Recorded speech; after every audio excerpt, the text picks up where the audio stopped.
बातमीपत्राच्या सुरुवातीला अतिशय महत्त्वाची बातमी आहे, कारण पेट्रोल डिझेलचे दर पुन्हा एकदा भडकलेत।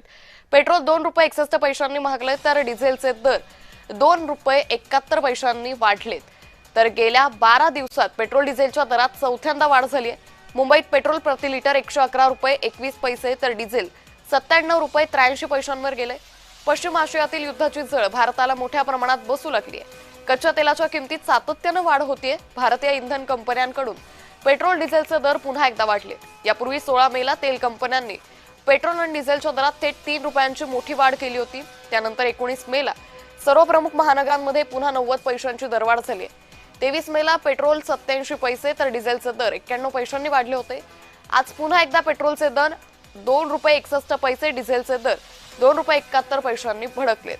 त्यामुळे आता सातत्याने ही जी इंधन दरवाढ होतीये याचा फटका वाहन चालकांना बसू लागल्याचं पाहायला मिळतंय।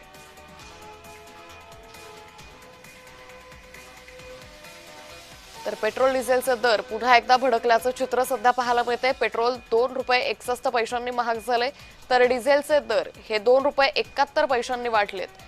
एकंदरीतच गेल्या 12 दिवसात पेट्रोल डिझेलच्या दरात ही चौथ्यांदा वाढ झालेली आहे।